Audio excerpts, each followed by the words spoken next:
যেন জগতের বুকে বৈষ্ণব সেবা সেবাই যেন লাগিতে পারি। আমায়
তুমি তোমাকে কি চিনতে পারছো? বলো তো তুমি কে? আসলে আমাদের বংশ পরিচয়, আমরা যে কোথা থেকে এসেছি, কিভাবে এসেছি, এই পরিচয়গুলো আসলে আমরা জানি না। আর জানবোই বা কি করে? নিজেকে যখন চিনতে পারবো না, পারি না, তাহলে ভগবানকে কি করে চিনবো? নিজেকে আগে চিনতে হবে যে আমি কে, আমি কোথা থেকে এসেছি। নিজেকে নিজে না চিনতে পারলে ভগবানকে কেউ কোনোদিনও চিনতে পারবে না, খুঁজেও পাবে না। এবার বললেন কুবের তুমি বলো তো কে? কুবের বললেন আমি। বললেন তুমি তোমাকে চিনতে পারছো না? তোমার কি মনে পড়ে তোমার যে একটা ভাই ছিল, বড় দাদা ছিল, মাঠে মাঠে গরু চড়াতো, বেণু বাজাতো? বললেন হ্যাঁ প্রভু, যে আমি সেই তোমার দাদা বিশ্বরূপ। ওই বিশ্বরূপ কি করলে কুবেরের মধ্যে প্রবেশ করে দুই অঙ্গে এক অঙ্গ হয়ে এবার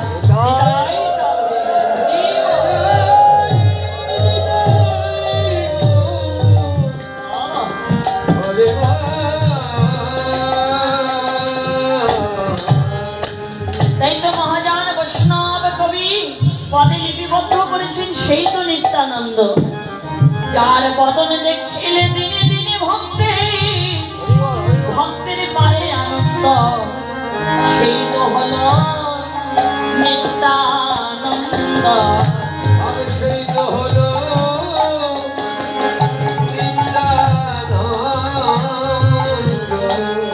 ও যার বদন দেখিলে জীবের হয় আনন্দ, সেই তো হলো নিত্যানন্দ।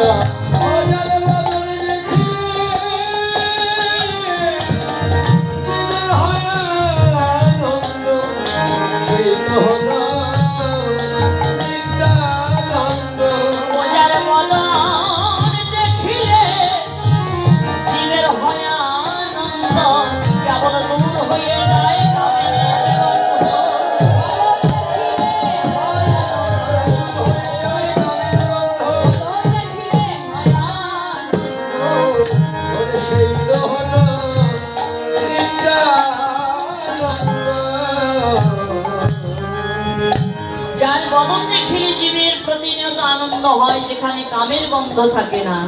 হ্যাঁ, কাম কি? একটা হলো নিষ্কাম আর একটি সকাম। সকাম ভাবে দূরে গিয়ে নিষ্কাম ভাবের যেন উদয় হয়। তাহলে নিত্য নিত্য বদন দেখতে হলে নিত্যানন্দের বদন দেখুন। এমন নিত্যানন্দের বদন দেখলে কৃষ্ণ প্রেমে জোয়ার উঠবে। যেমন তেমন বদন দেখলে কিন্তু কৃষ্ণ প্রেম আসবে না বাবা। বদন দেখিলে যাই দিচ্ছে না, কাম নদীতে চর পড়েছে, প্রেম নদীতে জল ধরে না। যেমন তেমন বদন দেখলে হয় না। কৃষ্ণ ভক্তের বদন দেখবে নিত্যানন্দর মতো করে, বদন দেখলে কৃষ্ণ নামের প্রেমের উদয় হয়ে যাবে।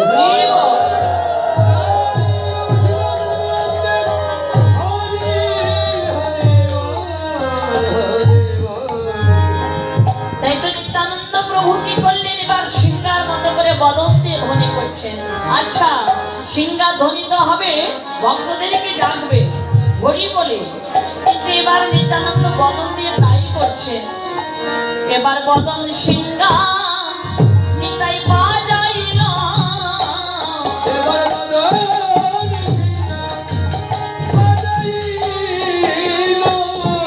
নিতাই বদন সিংহা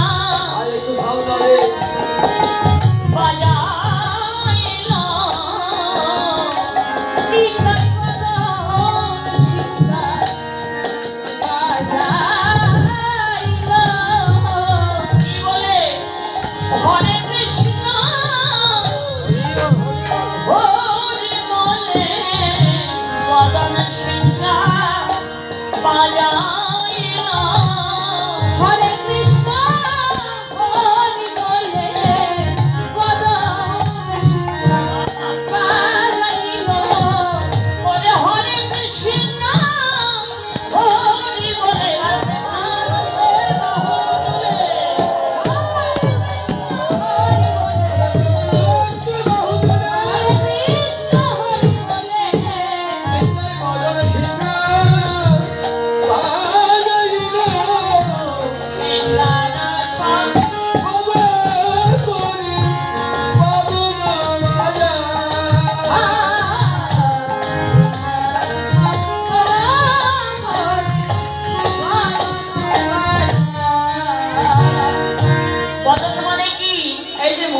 মুখে দিয়ে ধ্বনি করেছিলেন।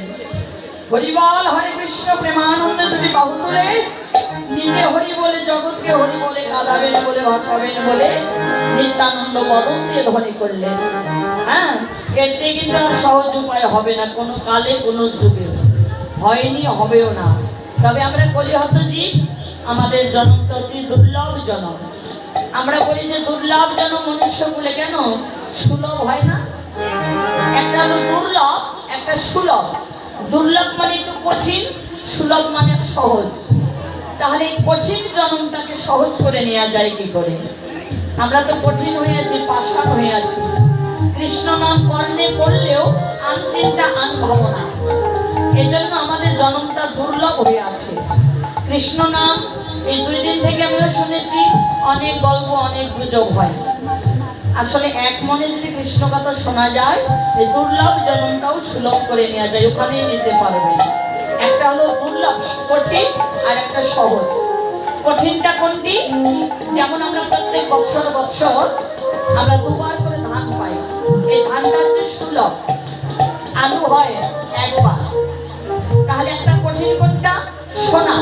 এই সোনা মাটিতে থেকে খনি থেকে যতটুকু পরিমাণ উঠেছে এর চেয়ে আর বেশি পাওয়া যাবে না। কিন্তু সোনা খনি থেকে যতটুকু এসেছে এতটুকুই থাকবে, আর পাওয়া যাবে না সোনা।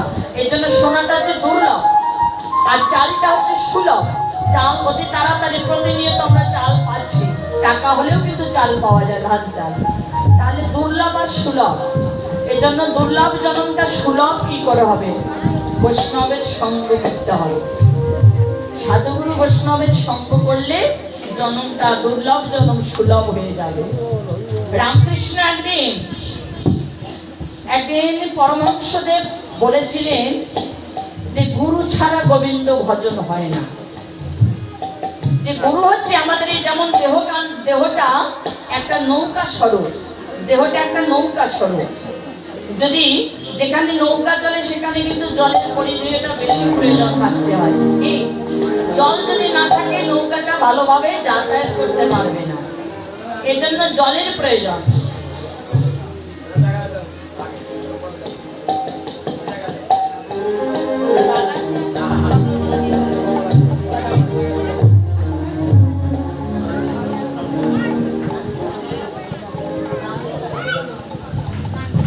যাই হোক, আসলে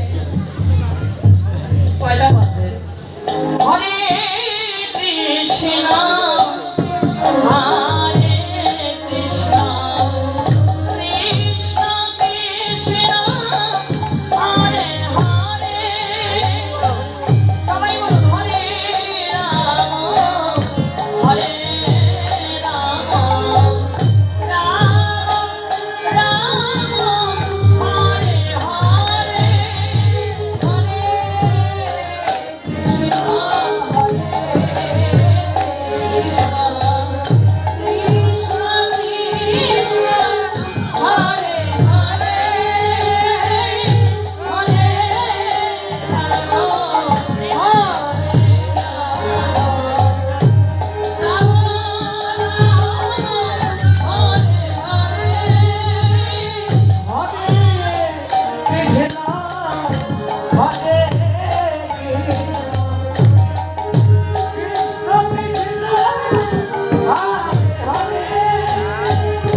আজকে সেই নবদ্বীপ ধামে আমার নিত্যানন্দ প্রভু এবার বলরাম ব্রজের বলরাম নবদ্বীপে নিতাই হয়ে এসেছে, দুই অঙ্গে এক অঙ্গ মিলিত হয়ে।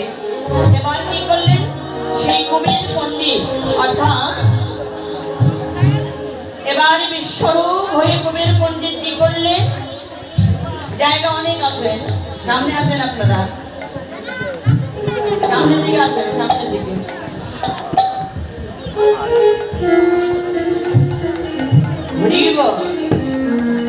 এবার সারা নবদ্বীপ খুঁজতে খুঁজতে মাধবেন্দ্রপুরীর সঙ্গে দেখা হলো। মাধবেন্দ্রপুরী তো চিনতে পারলেন যে তিনি হচ্ছেন নিত্যানন্দ। আসলে পূর্বে পরিচয় থাকলে একবার যদি বদন দেখা যায়, আনন্দের বদনটা কিন্তু ভোলা যায় না বাবা। একবার দেখলেই তাকে পরবর্তীতে আবার চেনা যায়। হ্যাঁ, এবার মাধবেন্দ্রপুরীর সঙ্গে দেখা হয়ে বললেন, আমার কানাই দাদাকে কি দেখেছেন আপনি? বললেন, তোমার কানাই দাদাকে দেখো এখানে পাবে না, বৃন্দাবনে কৃষ্ণ কানাই আর নবদ্বীপে হচ্ছেন গৌর হয়ে এসেছেন। তাহলে তুমি কানাই বললে এইখানে নবদ্বীপে কেউ চিনবে না তোমার কানাই দাদাকে, তাহলে গৌর, তাহলে কি বলবে, নিমাই দাদা বলবে।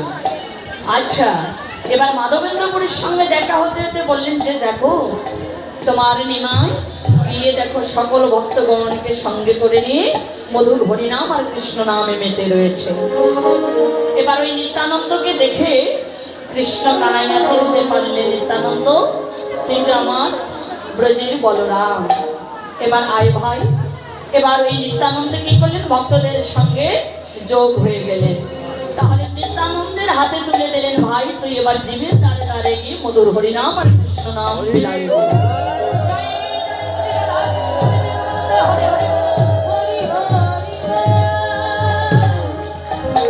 তাহলে নিত্যানন্দ সেই দিন থেকে নাম বিতরণ করছেন।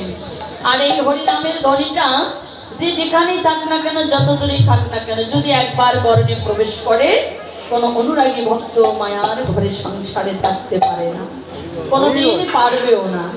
তাই তো নিতাই চা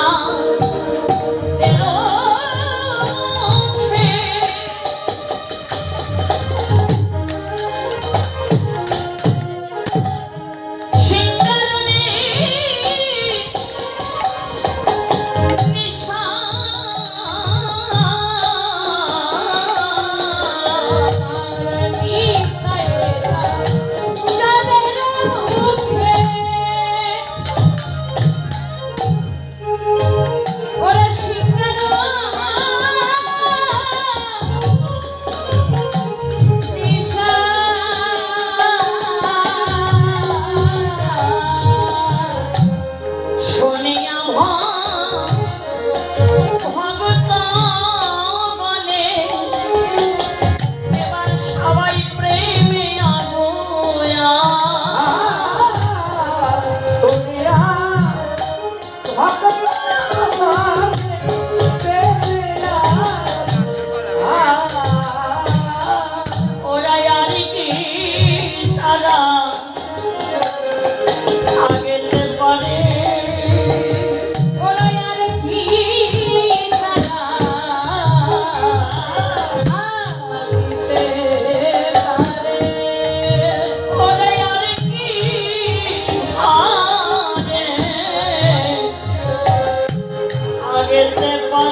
প্রমাণ কেবল আপনারাই।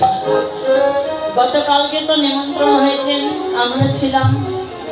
মহোৎসব ভোগ উপলক্ষে একপালা কীর্তন শ্রবণ করবেন, এটা নিমন্ত্রণ গতকালকে হয়েছে। তারপরেও কিন্তু দেখবেন যাদের মনটা আসতে চায় না তাদেরকেও কিন্তু ভগবান নিয়ে আসে।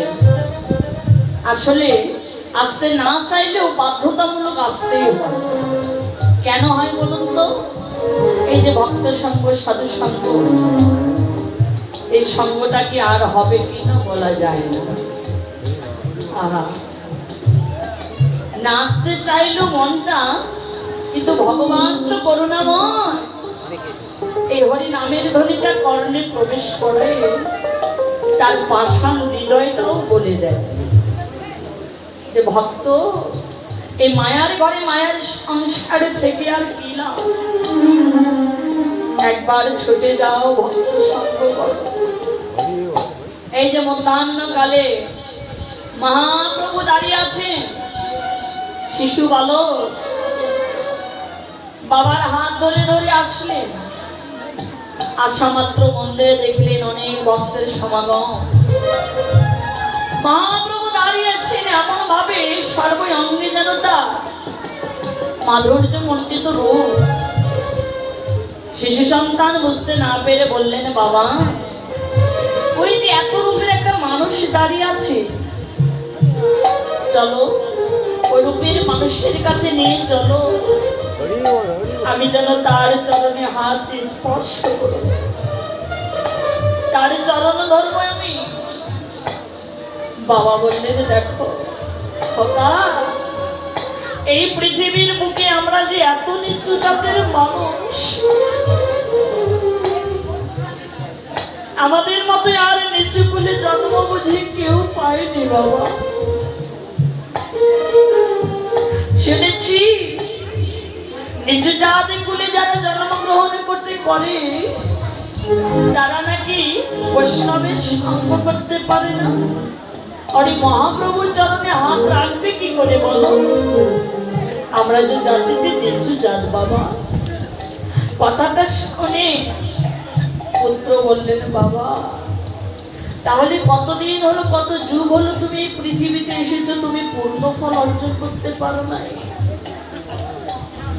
কি আমরাও তো এসেছি যতদিন হলাম, এর মধ্যে কি পাপ পূর্ণ বিচার করছি না, যে কোন কর্ম করলে পাপ হবে, কোনটা করলে পূর্ণ ফল অর্জন হবে? বাবা, কতদিন হলো তুমি এই পৃথিবীতে এসেছো, আজও আমরা নিচু কুলে জন্মগ্রহণ করে বসে আছি। কিন্তু যাই বলো না কেন বাবা, একবার কৃপা করে তুমি আমায় আশীর্বাদ করো, আমি যেন ওই রূপের মানুষের চরণে যেন হাত রাখতে পারি। ছেলেটির কথা শুনে বাবা বড় অন্তরে ব্যথা পেয়ে দুটি নয়নের জল ছেড়ে দিয়ে কাঁদছে। বিধাতা, আমাদের তুমি এমন নিচু কুলে জন্ম দিয়েছো যেন আমরা তার চরণে স্পর্শ করতে পারি না। কিন্তু ভক্তাদের ভগবান, তার কাছে কোনো জাতির বিচার ছিল না বা আজ পর্যন্ত নেই। শুধু ভগবান দেখেন যে কোন ভক্ত আমায় ডাকতে পারে। দুটি নয়নের জল ছেড়ে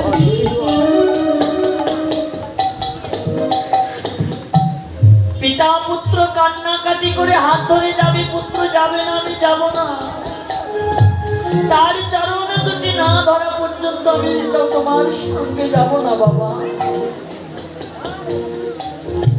ভগবানের কি কৃপা করুণা! ভগবান জগতে সবই সইতে পারে, কিন্তু ভক্তের চোখের জল সইতে পারে না।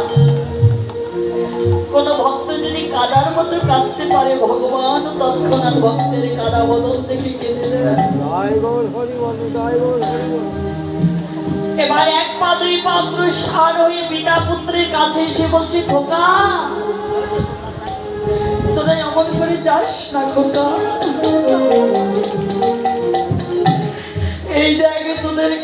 চরণে দেখে আমি আর থাকতে পারি না।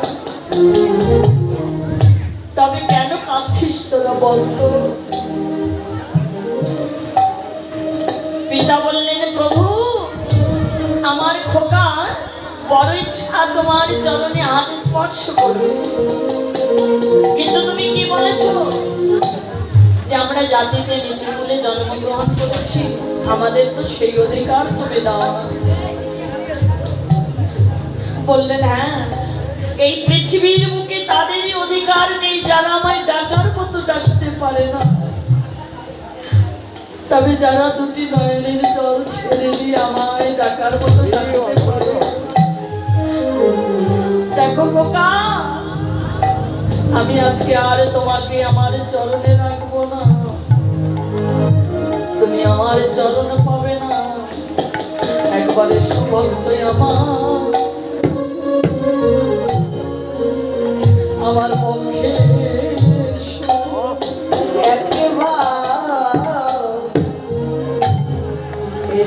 ভক্ত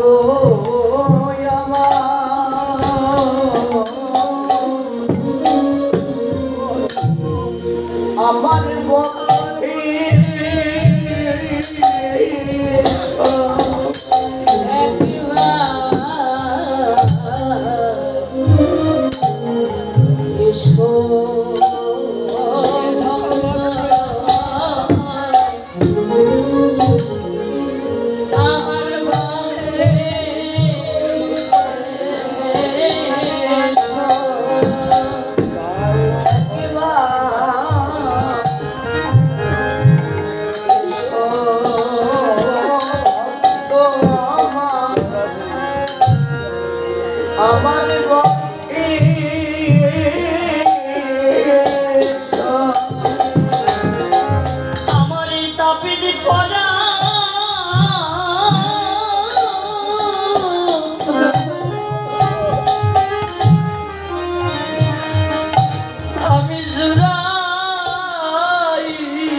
আমার পক্ষে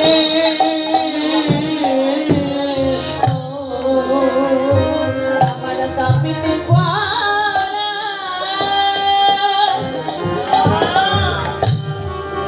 আমার তাপিতে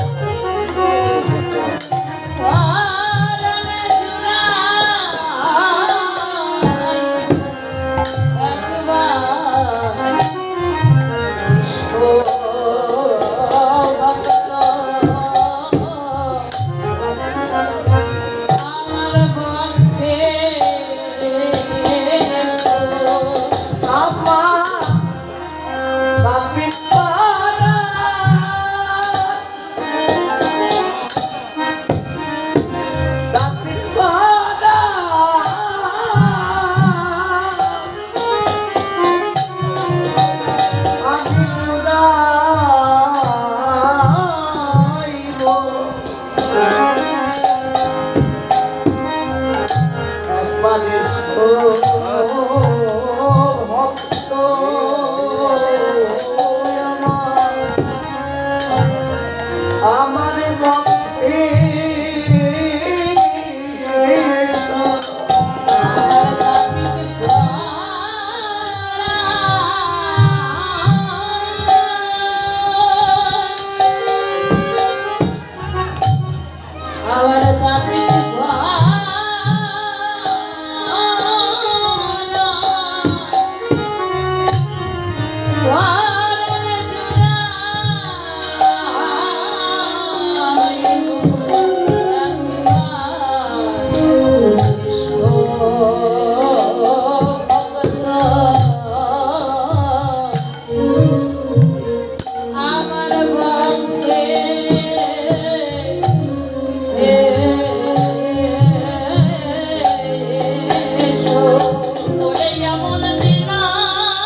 করে আপনাদের মতো ছুটে আসলেন।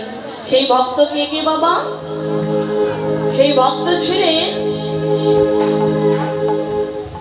ধাইল পণ্ডিতা গৌরীদাস যার নাম।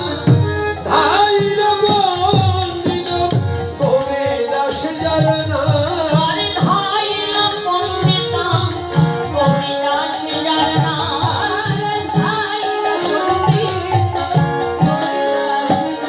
এবার ভাইয়া রে বলি ভাই অভিরাম। ও ভাইয়া রে বলি ধাই অভিরাম। ভাইয়া রে বলি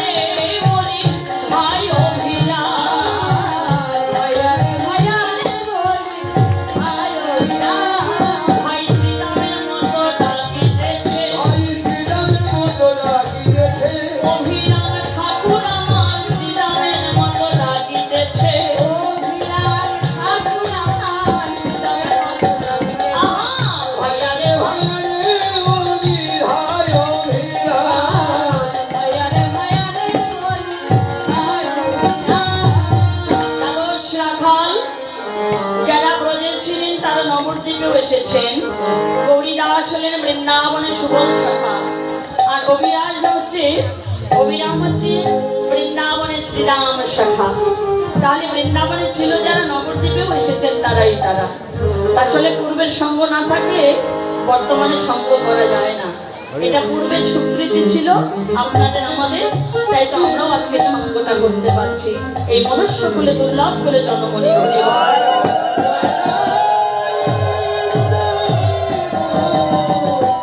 হরে বল। জ্যৈষ্ঠ গমন কালে মা সচী দেবী নিমাইকে সাজাইয়ে দিয়েছিলেন বৃন্দাবনে নন্দরানী হয়ে। তাহলে সেই ভাবটাই আজকে আমার গৌর হরির মনে পড়েছে। এবার কি করলেন ভক্তগণ? আমার গৌর বদন দর্শন করলেন। ওরে দেখিয়া গৌরাঙ্গ রূপম প্রেমেরয়াবে। ও দেখিয়ে তোমাঙ্গ রূপ প্রেমের যাবে। আহা শিরে চূড়া শিখে মাখা এত গরমে।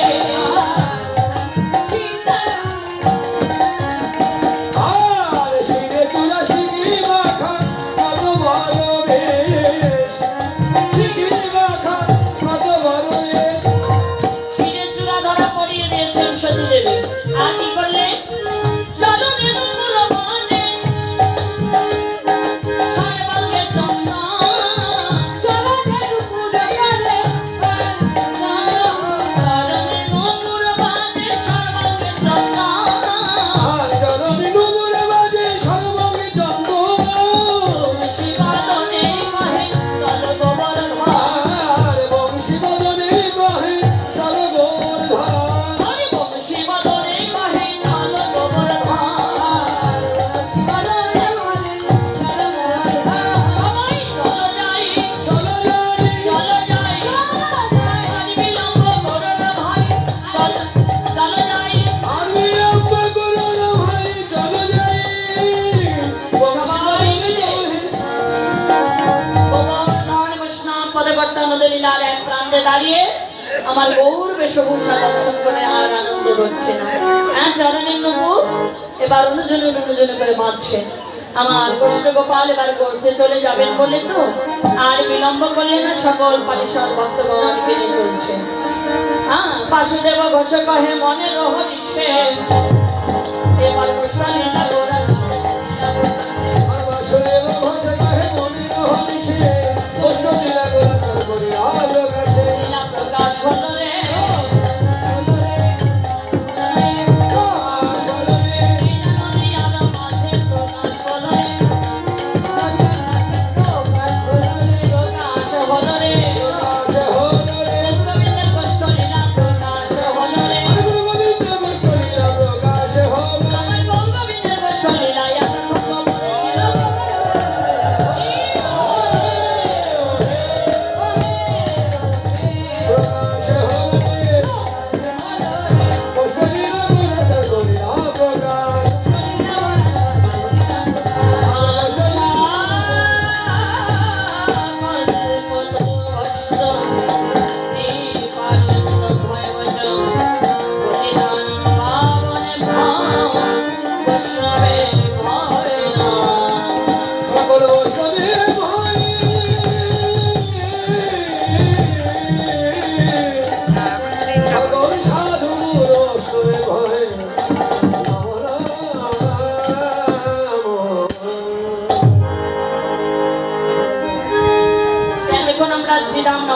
শুনছিলাম গৌর গোবিন্দের গোষ্ঠলীলা নবদ্বীপে বিশ্রামে রেখে দিয়ে এবার যাব বৃন্দাবনে।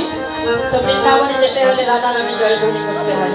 তাহলে সবাই মিলে আত্মসমর্পণ করে এবার দুটি বাহু প্রসাদ দিয়ে আমরা বৃন্দাবনে চলে যাই। সবাই সংকীর্ণ জয় রাধে।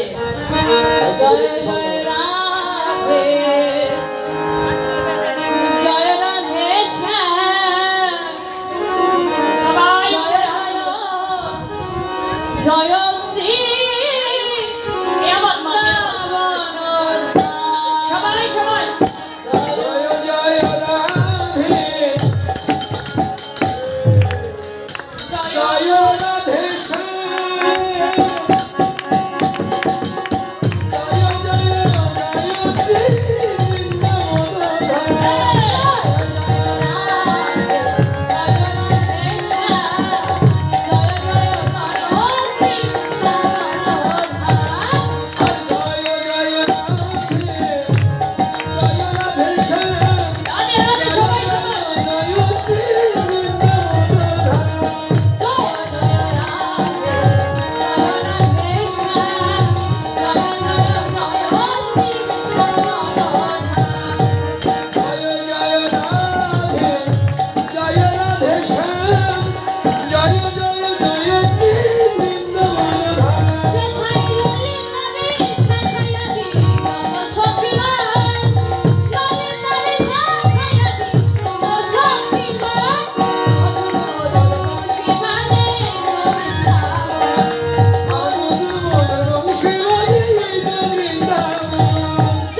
ভলিউম বাড়াবে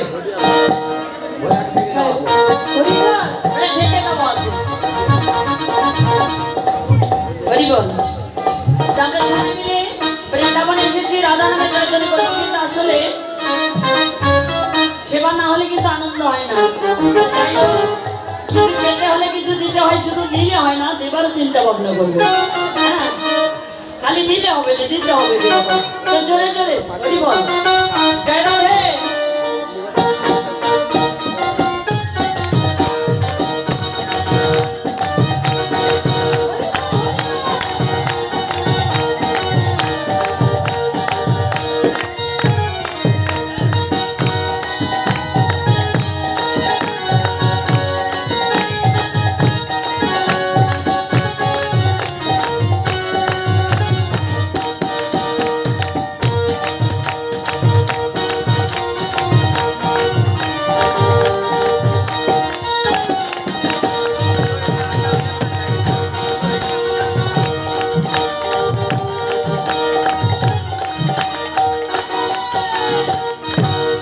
কৃষ্ণ নামে পাগল আমার মন।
মন্দির প্রাঙ্গণ কি, গ্রামবাসী কি, ভক্তবৃন্দ কি, বৃন্দাজি কি, বৃন্দাজি কি, আপন আপন গুরু কি, আপন আপন গুরু কি। জয় জয় শ্রী রাধা কৃষ্ণ বিধি।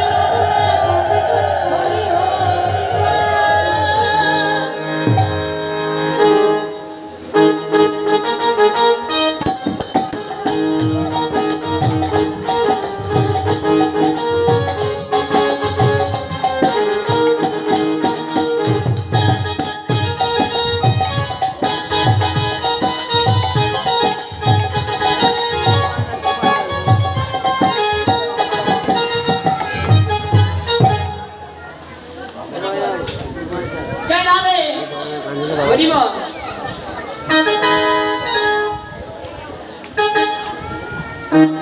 মধুময়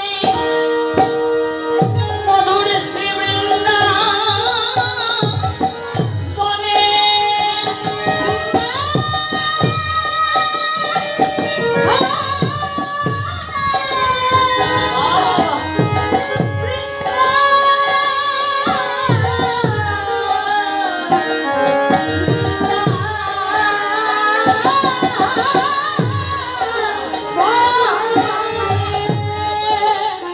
বৃন্দাবনে যাহাই গৌর লীলা, তাহাই শ্রী আমার গোবিন্দ লীলা।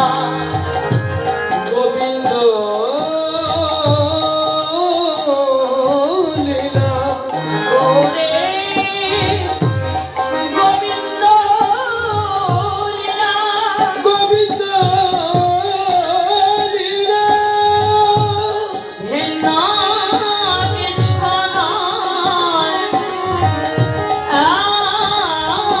কই তত্ত্ব একই দত্ত একই দত্ত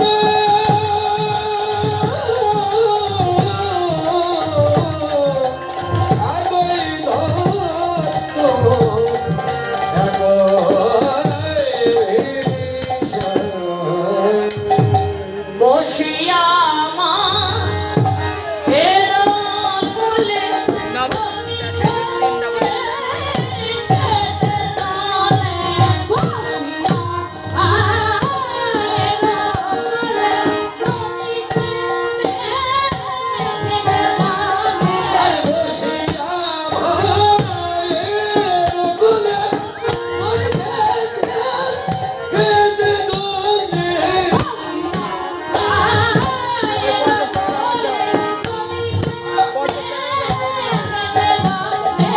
শ্রীরাময়া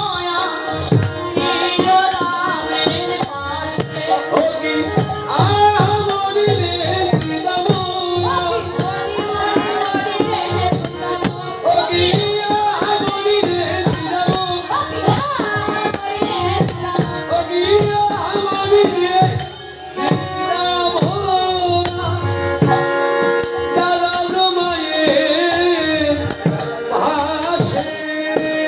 মা কিশোর নবনী তুলে এবার গোপাল সেবার জন্য আয়োজন করলে।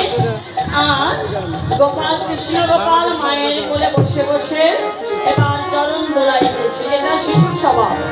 হ্যাঁ, শিশুদের স্বভাব এরকমই হয়। মা যখনই খাওয়াক না কেন দেখবেন ওরা মায়ের কোলে বসে বসে চরণ দুটো দোলাদুলি করে।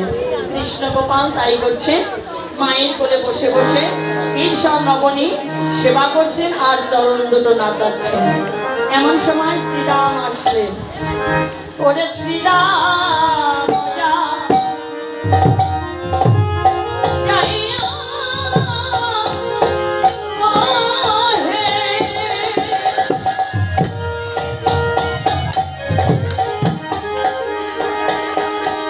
নন্দে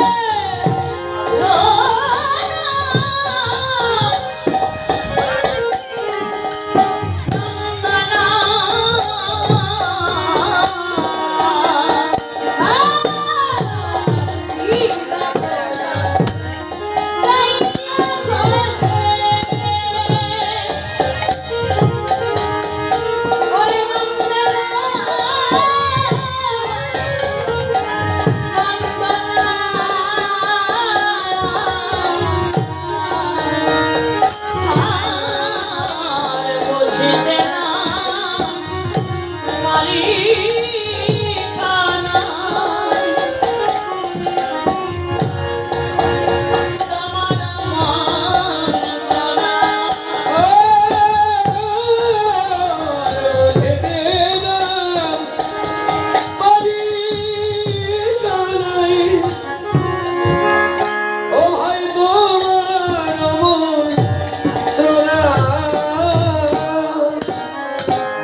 গোছের বেলা অধিক ফলা যাবে না ভাব একবার কোঠের বেলা অধিক হলো আজি কোঠে যাবে না ওই লাগে গোছের বেলা অধিক হলো কেন মায়ের বলে তুই গোছের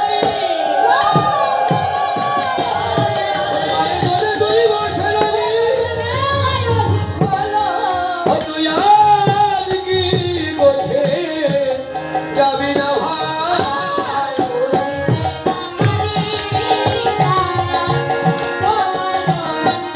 ও মহিদের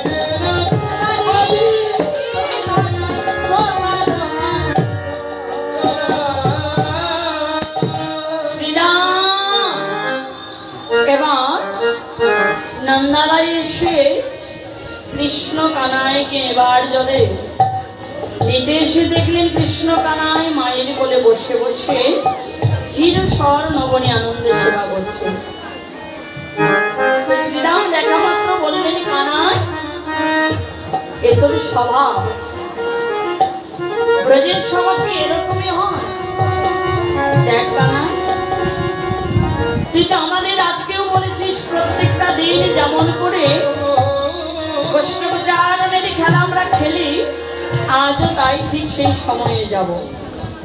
সময় পেরিয়ে গেলে কখনো ভজনও হয় না সাধনও হয় না।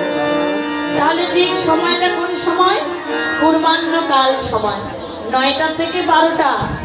তবে দেখ কানাই তুই কি যাবি না? আজকে কেন এমন করে মায়ের কোলে বসে আছিস ভাই? আমাদের কথা বলে ব্রজের সকল ভক্তদের সকলের কথা বলে জয় রাধে কৃষ্ণ কৃপা হোক, সকল ভক্তের মনোবাসনা পূর্ণ হোক। সবাই সহযোগিতা করে দক্ষিণা দান করেছো, তোমাদের মনোবিলাস পূর্ণ হোক। ভগবান যেন তোমাদের মনোবিলাস পূর্ণ করে। আর আসলে বৃন্দাবনে দ্বিধাদ্বন্দ্ব ভুলে গিয়ে আপনারা ওদের জন্য সবাই মিলে আশীর্বাদ করবেন। কোন জয়ধ্বনি করে গোবিন্দ কৃষ্ণ বিজয়ানন্দে গৌর হরি হরি বল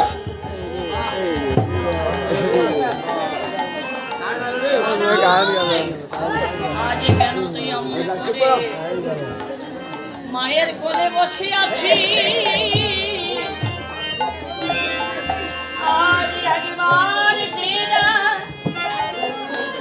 গগন পানে লক্ষ্য করে দা, গগনে অধিক বেলা হলো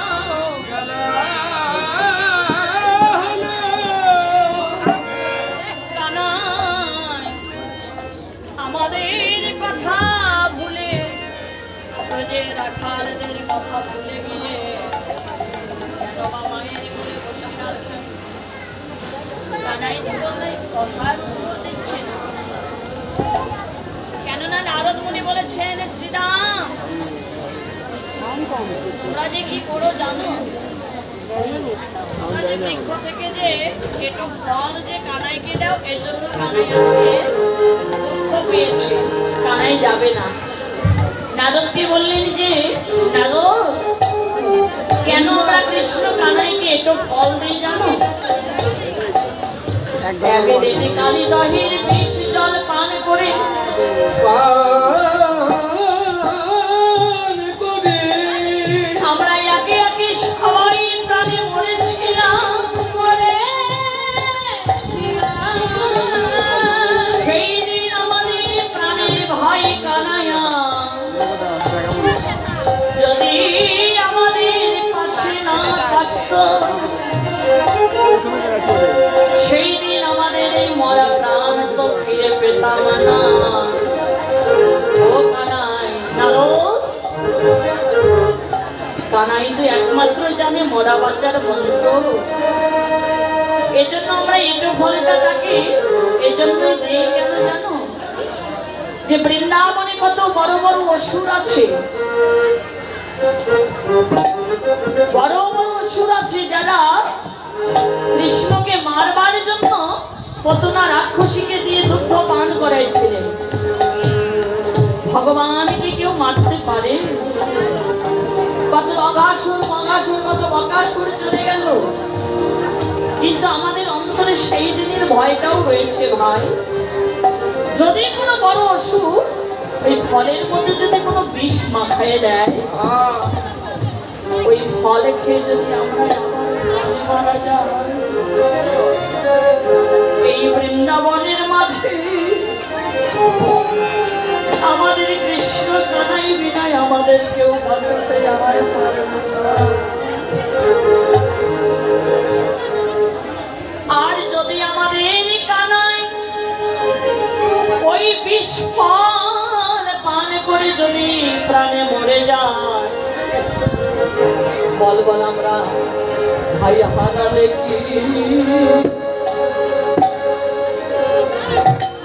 আর ভাই জগতে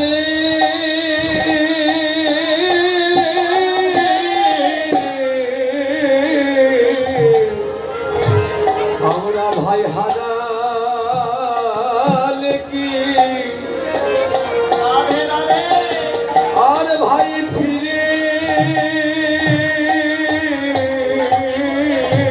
পাবো? এই মধুময় মধু শ্রী বৃন্দাবনে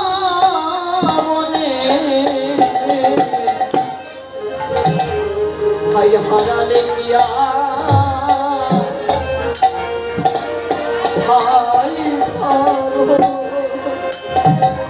এই মধুময় মধু, রাধে রাধে মধুময় মধু, বৃন্দাবনে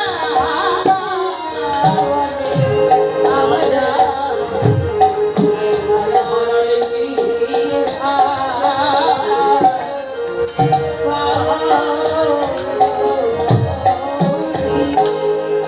এই মধুময় মধু শ্রী বৃন্দাবনে ভাই হারালে গিয়া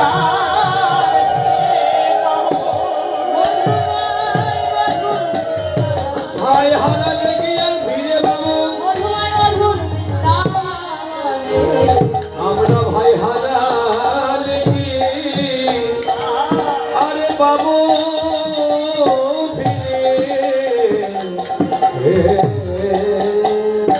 জানো, আমরা যখন নিজ নিজ ঘর সংসার ত্যাগ করে কানাইয়ের জন্য বনে আসি, আমরা ভুলে যাই মায়ের কথা, ভুলে যাই পিতার কথা, ভুলে যাই বন্ধু বান্ধবের কথা। এই বৃন্দাবনে আমরা জানি একমাত্র আমাদের জন্য এই বৃন্দাবনে কানাই বিনা আমাদের আর কেউ নেই রে ভাই। ওই কানাই যদি মরে যায় তাহলে আমরা তো প্রাণের ভাই কানাইকে বাঁচাতে পারবো না। তাই তো আমরা আগে ফল সেবা করে একটু ফলটা আমরা কানাইয়ের জন্য রেখে দিই, যেন কানাইয়ের যদি কোনো বিপদ না হয়। কানাই যদি একটু ফল খেয়েও যদি অভিমান করে, তাতে আমাদের করার কিছু নেই। কেননা বৃন্দাবনে কেন সারা বিশ্ব জগৎ সংসারে ভক্তের যিনি ভগবান, ভাই বলো বন্ধু বলো বান্ধব বলো আত্মীয় স্বজন মিত্র পরিজন, জগৎ সংসারের মাঝে এই পৃথিবীর মাঝে গোবিন্দ বিনা, গোবিন্দ বিনা আর কোনো বান্ধব নাই। যেদিন আমাদের এই দেহ গগন থেকে জীবনের বেলা, যেদিন আমাদের এই আয়ু বেলা চির জন্মের মতোই আসতে যাবে, আসতে যাবে, যেদিন ডুবে যাবে, সেই দিন আর আমাদের দেহ বেলায় আর উঠবে না। মহাজন তাই জানাইয়ে দিলে, যেন ডুবলে বেলায় আর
বেলায় আর কোনোদিন হচ্ছে না।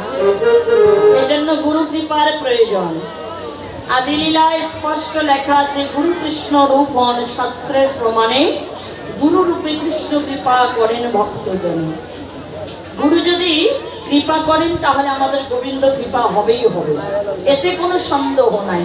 হয়তো সন্দেহ করবেন যে গুরু যদি কৃপা না করে আমাদের গোবিন্দ কৃপাই বা হবে কি করে। আগে গুরু কৃপার প্রয়োজন, গুরু কৃপা হলে গোবিন্দ কৃপা হবে। গুরু যদি কোনো ভক্তের প্রতি কৃপা না করে তাহলে তার কোনো ইহকালেও সুখ নেই, পরকালেও সুখ নেই, তার কোনো কালেও সুখ শান্তি নেই।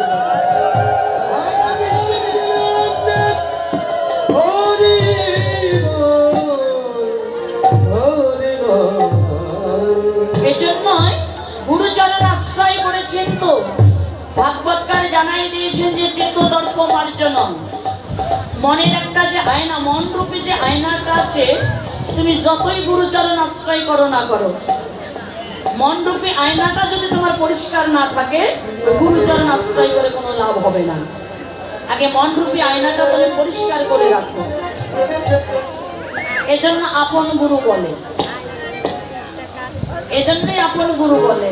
যে হিংসা নিন্দা যায়নি তো এই জন্যই ধনী দিয়েছি, কেননা এই মন রূপী আয়নাটাই যদি পরিষ্কার না হয়, কূটনীতি হিংসা যদি থাকে, আমি সৎগুরুই বা বলে কি করবো, গুরুদেবই বা বলে কি করবো। মন রূপী আয়না পরিষ্কার করে রাখুন, তারপর সব ঠিক হয়ে যাবে। এই জগতে যখন, বহির্জগতে আয়নায় যখন আমরা মুখ দর্শন করি, তখন যদি আয়নায় যদি কোনো ময়লা আবর্জনা করে থাকে, আমরা বসন দিয়ে পরিষ্কার করে তারপর আয়না দিয়ে মুখ দর্শন করি। হ্যাঁ, মুখ তারপর দর্শন করি। পরিষ্কার না হলে ওই গুরুদেব ওই মন রূপী আয়নাটাও দর্শন করতে পারবে না। হ্যাঁ, আগে এর জন্য মন রূপী আয়নাটা পরিষ্কার হলে গুরু কৃপা হবেই হবে। চেতদর্প মার্জনম, মনের আয়নাটা মার্জন করে রাখো। কি দিয়ে? সদ্গুরু করুণা বলে, সদ্গুরু চরণ আশ্রয় করো। তো এই জন্যই জানিয়ে দিয়েছেন, পরমহংসদেব বলেছিলেন যে গুরু কৃপা ছাড়া গোবিন্দ কৃপা হবে না। একটা ছোট ডিঙ্গি নৌকা একটা নদীতে চলছে, রামকৃষ্ণকে বললেন যে গুরু কৃপা ছাড়া কোনো প্রকারেই জীবের উদ্ধার হবে না। রামকৃষ্ণ অহংকার বসে বলেছিলেন, না বিবেকানন্দ বলেছিলেন যে গুরু কৃপার কি প্রয়োজন, আমি যদি আমার কর্ম যদি ভালো করে যাই, আমার গুরু কৃপার কোনো প্রয়োজন নাই। তখন বললেন যে বিবেক, এই যে ছোট্ট একটা নদী দেখা যাচ্ছে, এই ছোট্ট নদীটা যখন তুমি পার হতে যাবে, দেখো তো কতক্ষণ সময় লাগবে ডিঙ্গি নৌকাতে পার হতে। বললেন যে 1.5 থেকে 2 ঘন্টা লাগবে। বাহ, 1.5 থেকে যদি 2 ঘন্টা লাগে, তাহলে লঞ্চের পিছনে যদি ছোট ডিঙ্গি নৌকাটা বেঁধে দেওয়া যায়, তাহলে কতক্ষণ সময় লাগবে? বললেন যে আধা ঘন্টায় ওই পারে আমি পৌঁছে যাব। তা ঠিক তদ্রূপ তুমি একাই একাই কৃষ্ণ ভজন যদি করো, হ্যাঁ, তাহলে যতই তুমি ডাকো না কেন তোমার প্রতি কৃপা হবে না। তুমি সাধু গুরু বৈষ্ণবের সঙ্গ করো, গুরু কৃপা আশ্রয় করো, গুরু শরণ করো, তবেই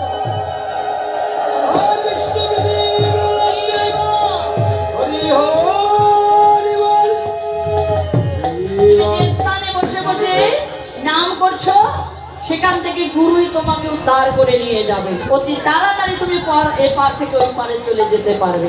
এজন্য বলেছেন চেতদর্প মার্জনম, মনের আয়নাটা তোমাদের আগে পরিষ্কার করে রাখো। মনের আয়না যদি অপরিষ্কার থাকে, হ্যাঁ, তাহলে তোমাদের গুরু কৃপা কোনোদিনও হবে না। জয় রাধে। তবে এইভাবে রামকৃষ্ণ বিবেক দুজনে কথোপকথন। তাহলে আমাদের গুরু কৃপার প্রয়োজন। কীর্তন শুনলেও হবে না, কীর্তন বললেও হবে না। হ্যাঁ, আসলে মনটা আগে ঠিক রাখতে হবে। তবে বলুন তো, আপনারা যেখানে এসেছেন, আপনাদের মন এসেছে আগে নাকি এসেছে আগে? সবার আগে কিন্তু মনটাই ছুটে যায়। মন যাদের ছুটে যায় তাদের তো আর কিছু বাকি থাকে না, থাকে জীবনে তাদের আর কিছু বাকি থাকে না। তাহলে আমরা এখানে আজকে আত্মসমর্পণ করে দিতে পারবো। জয় রাধে।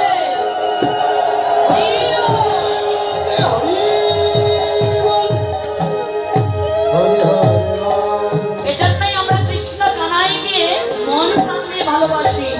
আমরা জগতে কাউকে ভালোবাসি বা না বাসি, আমাদের কৃষ্ণ কানাইকে আমরা বড় ভালোবাসি। তাই তো একটু ফলটা দিয়ে দিই ভাই।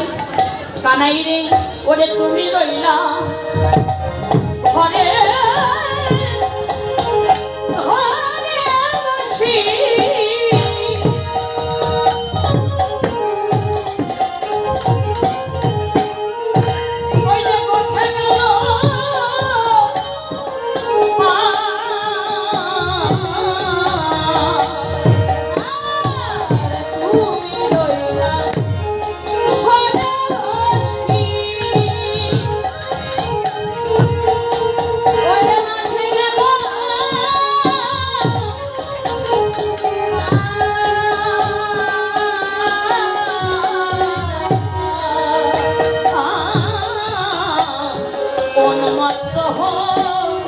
দিয়ে বেড়াই ব্রজের জলে গোরা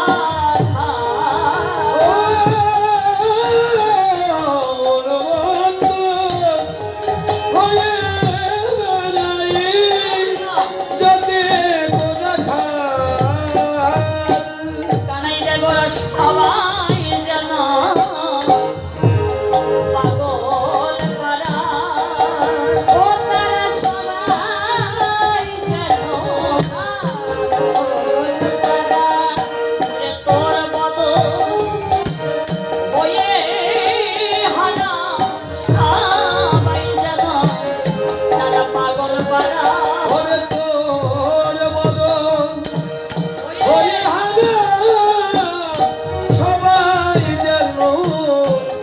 পাগল পারা ও কানাই তোর বদন বয়ে হানা এই মধুময় মধুর শ্রী বৃন্দাবনে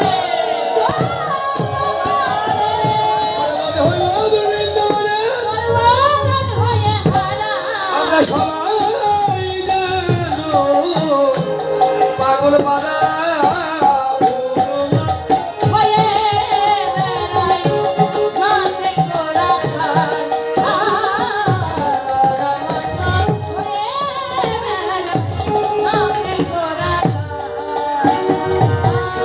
আজ এই বৃন্দাবনে আমরা আপনারা প্রত্যেকেই পাগল কিসের বাবা কৃষ্ণ কানাই নামের পাগল সকলেই পাগল হয়েছে কানাই তোর বদনটা দেখবার তরে তবে একবার আয় অমন করে আর মায়ের কোলে বসে থাকিস না কানাই শুধু আমরা কেন বৃন্দাবনে নবলক্ষ ধেনুর পাল 1 লক্ষ নয় কিন্তু 9 লক্ষ লক্ষ্য ঠিক রাখতে হবে কৃষ্ণ প্রেমের ভজনের উপায় হচ্ছে লক্ষ্য ঠিক থাকলে কৃষ্ণ ভজন সাধনও ঠিক থাকবে লক্ষ্য ঠিক না থাকলে কৃষ্ণ ভজন সাধন ঠিক থাকবে না চোরের মতো এদিক ওদিক দেখলে হয় না হ্যাঁ লক্ষ্য ঠিক রাখতে হবে চরণ এক চরণে লক্ষ্য ঠিক রেখে ভজন সাধন করুন তাহলে দেখবেন আপনা আপনি সেই চরণ সান্নিধ্য লাভ করতে পারবেন তো কানাই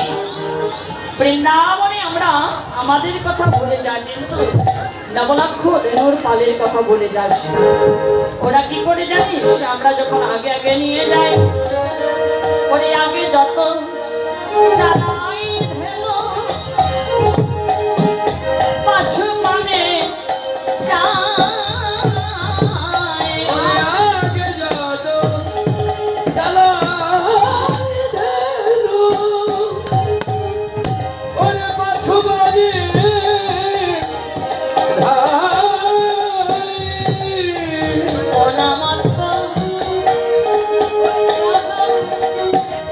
ওরে না হেরে তো মা আরতি আরোই সারা নাগে রে ওরা যায় ফিরে ফিরে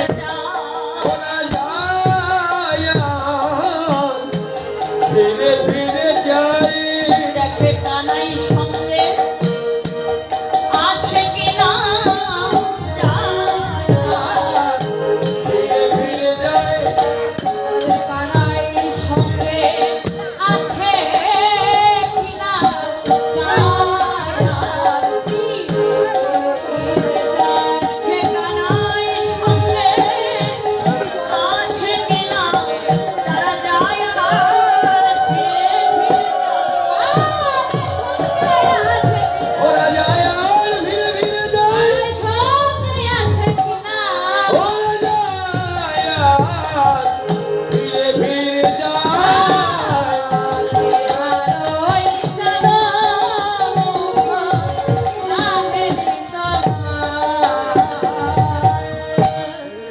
ওরা যায় আর আবার বাড়ি বাড়ি করে পিছু পিছু চেয়ে দেখে দেখুন ওরা তো পশু জাত নাকি ওরা তো পশুকুলে জন্ম পেয়েছে কিন্তু পশুকুলে জন্ম হলে হবে কি ওরা মানুষের কর্মই করে যাচ্ছে যা মানুষের মধ্যে আজও কোনো জ্ঞান বিবেক বিচার নেই, যারা আজও পর্যন্ত নিম্নগতির পথে ধাবিত হয়ে আছে, কিন্তু ওরা পশু হলে হবে কি বৃন্দাবনে?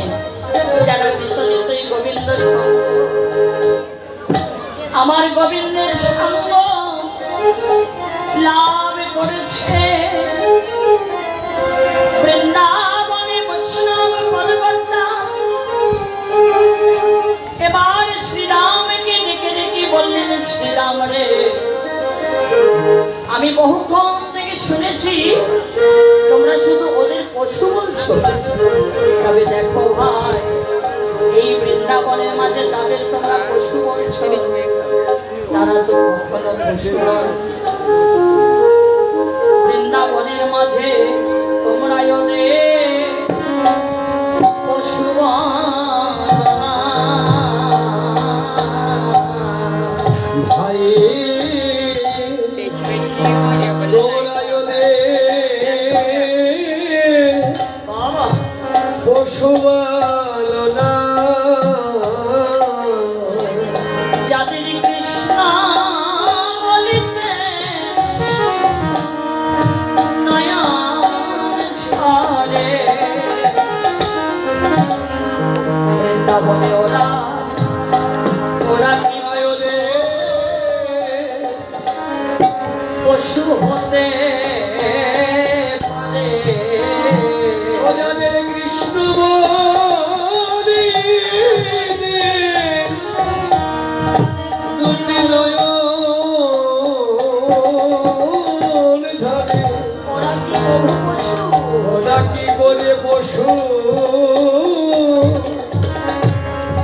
হতে